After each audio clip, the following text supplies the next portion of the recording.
क्या तुम वही हो जो आईने में दिखता है, या वो हो जो देख रहा है? आध्यात्मिक मार्ग पर चलते हुए एक बिंदु ऐसा आता है जहां पूरा अस्तित्व जैसे हिल जाता है। पहचान, नाम, रिश्ते और यहां तक कि विचार भी सब कुछ प्रश्न चिन्ह बन जाते हैं। और इस गहराई में एक रहस्यमय परत सामने आती है जिसे हम कहते हैं ईगो, अहंकार। लेकिन सच में अहंकार होता क्या है? क्या ये हमारा शत्रु है या कोई सुरक्षा कवच जो हमें इस संसार में जीवित रखता है? अहंकार एक रहस्यमयी रचना है, न दिखाई देता है, न छू सकते हैं। फिर भी ये हमारे हर निर्णय, हर भावना और हर बंधन की जड़ में छुपा बैठा है। वेदांत कहता है, अहंकार ही वो धुंध है जो आत्मा और ब्रह्म के बीच खड़ी है।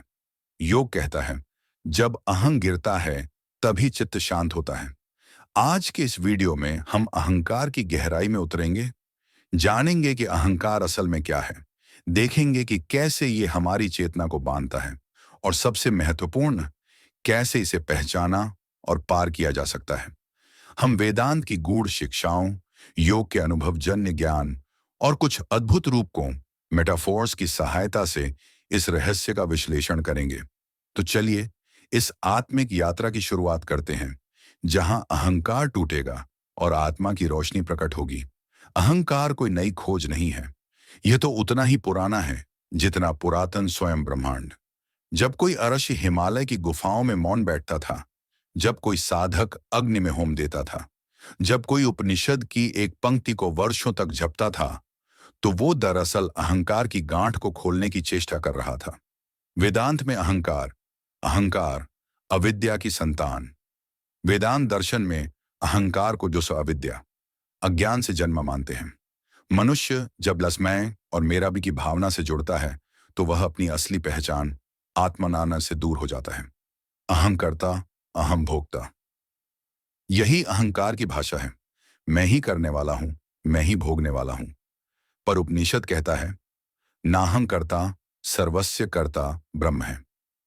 मैं करता नहीं हूं, सब कुछ ब्रह्म के द्वारा घटित हो रहा है। योग दर्शन में अहंकार चित्त की एक वृत्ति। पतंजलि योग सूत्र में अहंकार को चित्त वृत्तियों में से एक बताया गया है। वह कहता है, अविद्या अस्मिता राग द्वेषाभिनिवेशा क्लेशा। अविद्या, अस्मिता, राग, द्वेष और मृत्यु का भय, ये 5 क्लेश हैं। यहां अस्मिता का अर्थ है आईनेस, मैं भाव। यही अहंकार है। ये वह वृत्ति है जो आत्मा को शरीर, विचार और मन से जोड़ देती है। पुराणों में अहंकार, देवों और असुरों की कथाओं में छिपे संकेत। पुराणों में हमें अनेक कहानियां मिलती हैं जहां अहंकार विनाश का कारण बनता है। रावण शिव भक्त होकर भी अपने अहंकार में लंका का विनाश ले आया। हिरण्यकश्यप अपने को भगवान मानकर अपने ही पुत्र प्रहलाद को मारने चला। इन कहानियों में असुर कोई बाहरी प्राणी नहीं है, वे हमारी चेतना के वे हिस्से हैं जो अहंकार से अंधे हो गए हैं। संतों की वाणी में अहंकार संत कबीर कहते हैं, जब मैं था तब हरि नहीं, अब हरि है मैं नाही। सब अंधियारा मिट गया, दीपक देखा माही। यहां मैं हटते ही हरि प्रकट हो जाते हैं। यानी जब तक अहम है तब तक आत्मा छिपी है। अहंकार कोई दुश्मन नहीं है, पर यह एक पर्दा है जो हमें आत्मा से, ब्रह्म से, परम सत्य से दूर करता है। अब हम जानेंगे कि इस अहंकार का निर्माण कैसे होता है, कैसे यह हमारे भीतर गहराई से जमता है और किस प्रकार यह हमारी चेतना को बांध कर रखता है।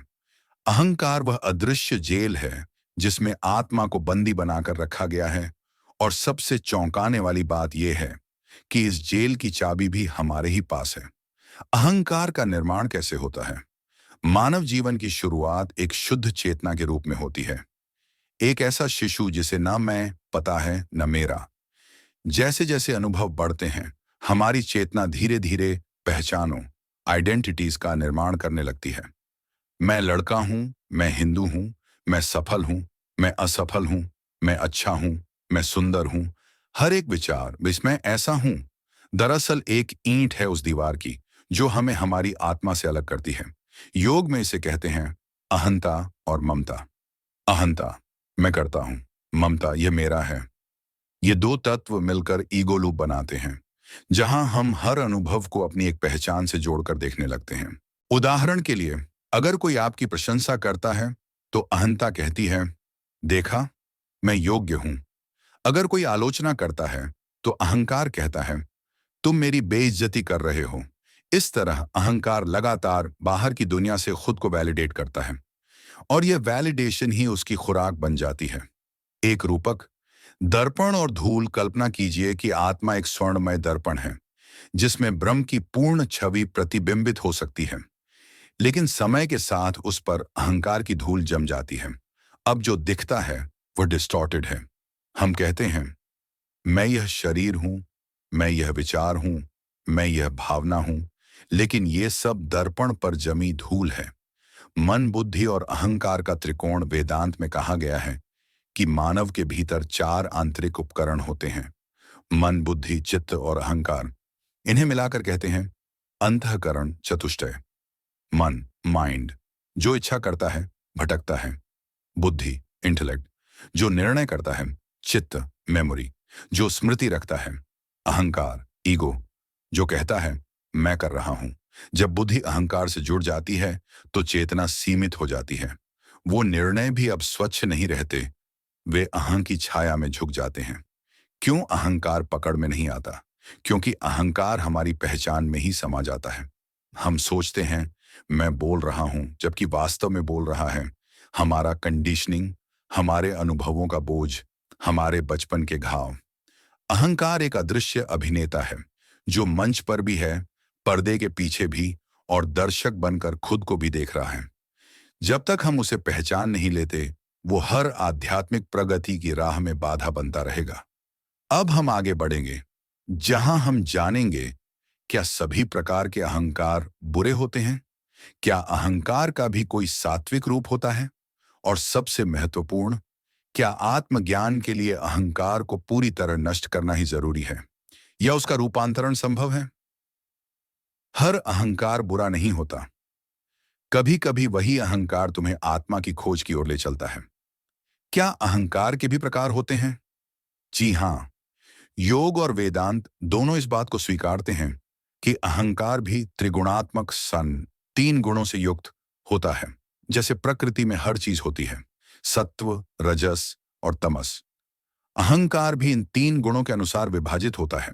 एक, तामसिक अहंकार, तमासिक ईगो। यह अंधकार से उपजता है। मैं श्रेष्ठ हूं, बाकी सब नीच हैं। इसमें गलतियों को स्वीकारना असंभव होता है।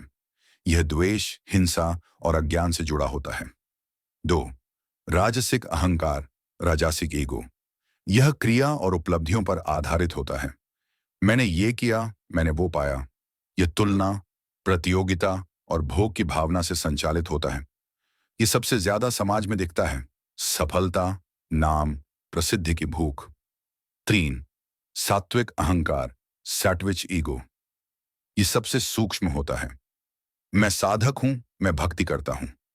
यह अहंकार आध्यात्मिक प्रतीत होता है, लेकिन यह भी बंधन है, क्योंकि यहां भी मैं बचा रहता है। मैं ज्ञानी हूं, यह भी अहंकार है। मैं कुछ नहीं हूं, यह भी अहंकार हो सकता है। जब तक मैं का अनुभव शून्य नहीं होता, तब तक पूर्ण मुक्ति नहीं हो सकती। अहंकार और पहचान, आइडेंटिटी ट्रैप। अहंकार का सबसे गहरा रूप तब आता है जब हम अपने आध्यात्मिक अनुभवों को भी अपनी पहचान बना लेते हैं। जैसे कोई कहे, मैं तीसरे नेत्र का अनुभव कर चुका हूं, मैंने समाधि देखी है, मैं खास हूं, बाकियों से अलग हूं। यह भी एक सूक्ष्म जाल है जिसमें साधक अटक जाता है। एक रूपक, नदी और नाव। कल्पना करो कि जीवन एक विशाल नदी है और अहंकार एक नाव है जो तुम्हें उस पार ले जाने के लिए दी गई है। लेकिन अगर तुम उस नाव को ही सब कुछ मान बैठो तो कभी किनारा नहीं देख पाओगे। Real spirituality begins when you are ready to step out of the boat. नाव को धन्यवाद दो और उसे छोड़ दो। अहंकार का रूपांतरण, नाश नहीं, दिशा बदलो। अहंकार को पूरी तरह मारना आवश्यक नहीं है, बल्कि उसे साधना में समर्पित करना चाहिए। बुद्ध ने भी अहंकार का उपयोग किया। मैं दुख से मुक्त होना चाहता हूं। यह एक प्रारंभिक अहंकार था जिसने उन्हें मुक्ति की ओर धकेला। जब अहंकार कहे, मैं खुद को जानना चाहता हूं, तब वह स्वयं विनष्ट होने की तैयारी कर रहा होता है। ब्रह्म ज्ञान और अहंकार का अंतिम युद्ध। अहंकार की अंतिम दीवार तब गिरती है जब साधक ये जान लेता है कि मैं कुछ नहीं हूं और फिर भी सब कुछ हूं। जैसे लहर कहे मैं सागर नहीं हूं, तो वो अहंकार है। और जब लहर कहे मैं सागर ही हूं, तो वो आत्मस्मरण है। वही लहर जब अपने रूप का विसर्जन करती है तो सागर बन जाती है। अब समय है उस बिंदु पर आने का जहां ज्ञान को अनुभव में रूपांतरित किया जाए, जहां अहंकार को दर्शन से हटाकर व्यवहार और साधना में लाया जाए। अगले भाग में हम देखेंगे कैसे हम अपने अहंकार को पहचानें, कैसे उससे दूरी बनाएं और किन साधनों से उसका शुद्धिकरण कर सकें। अहंकार कोई राक्षस नहीं है, वह तो बस एक छाया है जो तब तक दिखती है जब तक तुम पीठ किए खड़े हो। जैसे ही तुम भीतर की ओर मुड़ते हो, वह छाया विलीन हो जाती है। आज हमने जाना कि वह अहंकार कोई बाहरी तत्व नहीं है, ये हमारी उसी चेतना का एक विकृत रूप है जो अपने असली स्रोत को भूल चुकी है। वेदांत, योग और संतों की वाणी हमें यही सिखाती है, जब तक मैं बना है तब तक वह नहीं प्रकट हो सकता। ये मैं कभी हमारा परिचय बनकर आता है, कभी हमारा दुख बनकर और कभी कभी हमारा आध्यात्मिक अभिमान बनकर। लेकिन गहराई से देखें तो यह मैं एक भ्रम है। जिस दिन यह भ्रम टूटता है, उसी दिन साधक स्व से ब्रह्म तक की यात्रा पूरी करता है। अब क्या करें? हर दिन मैं कौन हूं पूछें, हर भाव हर प्रतिक्रिया पर ध्यान दें। क्या यह अहंकार से संचालित है? सेवा करें, मौन रहें, ध्यान करें, पर इस भावना के साथ कि कुछ भी मैं नहीं कर रहा।